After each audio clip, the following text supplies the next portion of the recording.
여러분 안녕하세요. 오늘 우리가 파헤쳐볼 주제 진짜 흥미롭습니다. 지금 2026년이잖아요? 금융권은 그야말로 인공지능이라는 거대한 폭풍 한가운데 있습니다. 예전처럼 그냥 실험실에서 만지작거리는 수준이 절대 아니에요. 은행의 제일 깊숙한 심장부까지 AI가 이미 다 점령해버렸단 말이죠.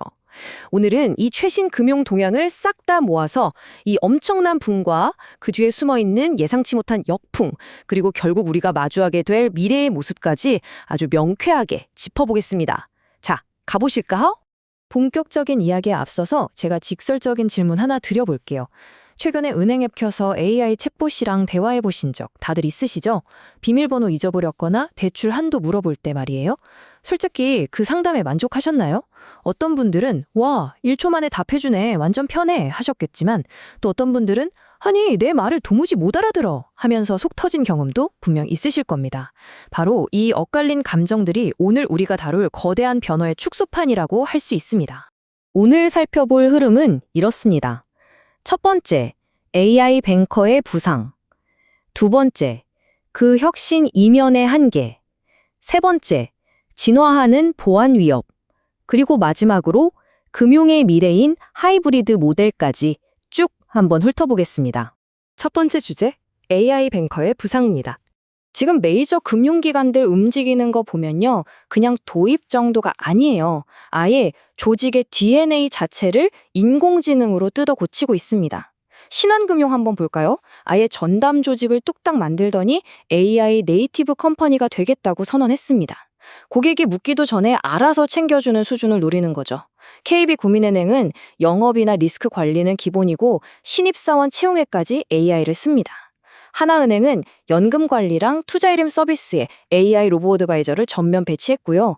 K뱅크 같은 인터넷 은행들은 한술 벗떠서 전사적인 AI 전환에다가 리플 기반의 해외 송금까지 쭉쭉 치고 나가고 있습니다.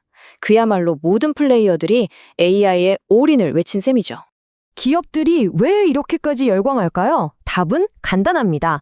효율성이 진짜 엄청나거든요. 토스뱅크를 보면 전체 고객 상담의 무려 70%를 사람이 아닌 AI가 다 처리하고 있습니다. 어마어마한 물량이죠. 글로벌 전자서명 기업 도큐사인 같은 경우는 AI로 계약 관리를 돌렸더니 처리 시간이 80%나 줄었다고 해요. 80%요. 비용은 팍 줄고 속도는 확 올라가니 경영진 입장에서는 이 AI라는 요소를 사랑하지 않을 수가 없는 겁니다. 자, 그런데 여기서 두 번째 주제로 넘어가 보겠습니다. 혁신 이면의 한계입니다. 앞서 토스뱅크가 상담의 70%를 AI로 쳐낸다고 말씀드렸잖아요. 숫자로만 보면 대성공인데 실제 고객들의 마음은 어떨까요? 데이터를 보면 진짜 재밌습니다. 사람이 직접 응대하는 콜센터 만족도는 72%인데 반해 AI 챗봇 만족도는 딱 절반 수준인 36%에 불과합니다. 효율성은 끝내주게 좋아졌는데 정작 고객 10명 중 6명 이상은 너무 답답해 하고 있다는 뜻이에요. 이 기술이 가진 명확한 한계점, 즉 양날의 검이라는 걸 가장 잘 보여주는 뼈아픈 수치죠. 게다가 문제는 고객 불만에서 끝나지 않습니다. 회사 안에서도 마찰이 엄청나거든요. 인공지능이 이렇게 사람 일을 쏙쏙 대체하니까 기존 콜센터 직원들 입장에서는 당연히 고용 불안을 느끼겠죠. 최근 노조법 개정 이슈까지 겹치면서 AI로 자동화해서 효율을 뽑으려는 사측, 그리고 일자리를 지켜야 하는 콜센터 노동자 측의 팽팽한 줄다리기가 이어지고 있습니다. 여기서 어느 한쪽이 무조건 옳다는 게 아닙니다. 핵심 포인트는 이런 노사 간의 사회적 합의 과정이 결국 AI 혁신의 속도 자체를 결정짓는 아주 거대한 변수가 되었다는 사실입니다. 기술만 훌륭하다고 다 되는 게 아니라는 건 규제 쪽에서도 드러납니다. 2024년에 혁신적인 금융 서비스를 막 실험해 볼 수 있게 열어준 규제 샌드박스 제도가 있었는데요. 총 272건 중에 카드사가 참여한 건 달랑 9건이었습니다. 왜 그럴까요? 핀테크 업체들이랑 데이터도 섞고 플랫폼도 연결해야 하는데 정작 그렇게 협업해서 얻을 확실한 인센티브가 규제에 꽉 막혀 부족하기 때문입니다. 아무리 AI가 똑똑해도 낡은 장벽들 앞에서는 시너지를 내기가 참 어렵다는 거죠. 그렇다고 금융당국이 손 놓고 구경만 하느냐? 그건 또 아닙니다. 이게 되게 아이러니한데요. AI가 일으키는 문제를 잡으려고 당국도 결국 AI를 무기로 꺼내들었습니다. 예를 들어 금융위원회는 AI 알고리즘을 돌려서 시장을 교란하는 불법 인플루언서들을 실시간으로 잡아내고 있고요.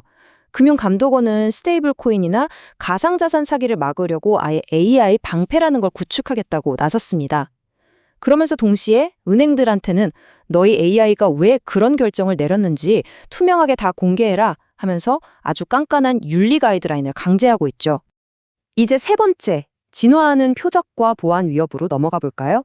사실 오늘 내용 중에 가장 등골이 서늘해지는 파트가 바로 여기입니다. 10만. 이게 무슨 숫자일까요? 최근에 북한 해킹 조직이 탈취해간 민감한 개인정보의 개수입니다. 근데 진짜 충격적인 건 뭔지 아세요? 이 해커들이 은행의 그 철통 같은 메인 서버를 직접 공격한 게 아니에요. 보안이 상대적으로 헐렁한 골프장 서버를 뚫은 겁니다.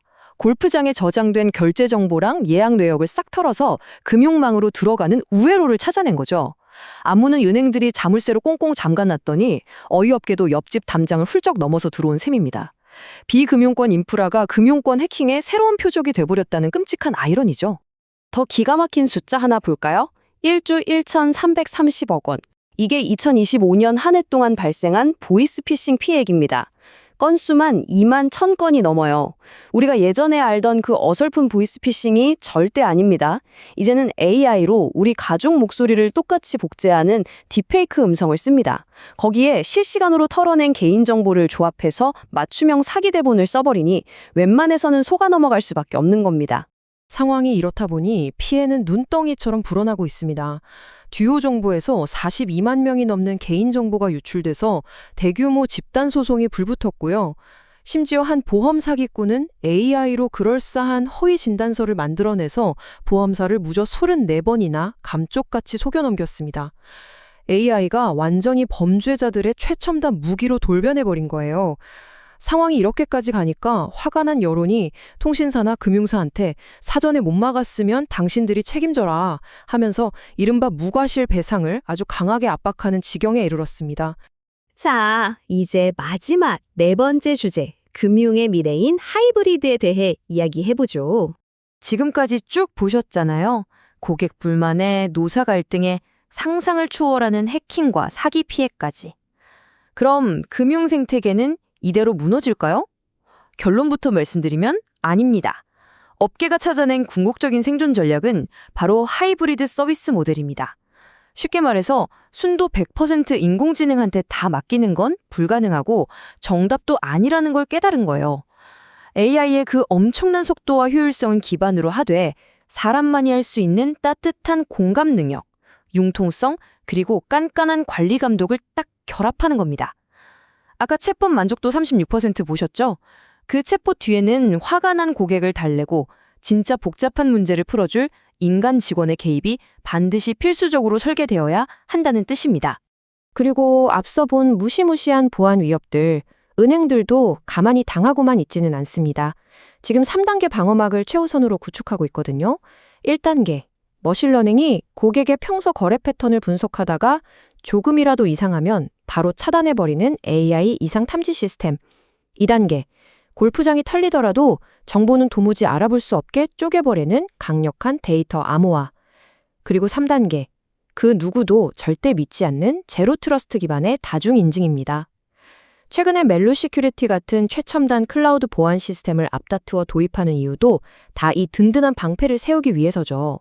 그렇다면 앞으로 다가올 변화의 타임라인 어떻게 흘러갈까요? 2026년, 2027년인 지금은 AI와 디지털 전환이 선택이 아니라 안 하면 도태되는 핵심 생존 경쟁력으로 굳어지는 시기입니다. 근데 진짜 흥미로운 건요. 업계의 시선은 이미 2028년을 향해 있다는 거예요. 왜냐? 지금의 슈퍼컴퓨터도 능가해버리는 양자 컴퓨터가 등장할 거거든요. 이게 나오면 지금 쓰는 암호 체계가 다 무용지물이 될 수 있습니다. 그래서 리플 같은 블록체인 생태계 쪽에서는 벌써부터 해킹을 원천 차단하는 양자 내성 암호를 적용하느라 바쁩니다. 기술의 창과 방패의 싸움, 정말 끝이 없죠? 네. 지금까지 우리는 눈부신 AI 금융의 부음부터 그 이면에 숨은 차가운 현실, 그리고 치열하게 만들어가고 있는 하이브리드 방어선까지 싹 다 살펴봤습니다. 결국 이런 거대한 변화 속에서 모든 데이터와 돈의 진짜 주체는 다름 아닌 여러분 자신입니다. 마지막으로 여러분께 질문 하나 던지고 마무리할게요. 상상을 초월하는 양자 컴퓨터와 AI가 맞붙는 금융시대. 과연 여러분의 소중한 자산과 정보를 지킬 준비 단단히 되셨습니까? 오늘 분석이 여러분의 통찰력을 한 뼘 더 키우는 계기가 되었기를 바랍니다. 저는 다음 시간에 더 흥미진진한 심층 분석으로 돌아오겠습니다. 함께해 주셔서 감사합니다.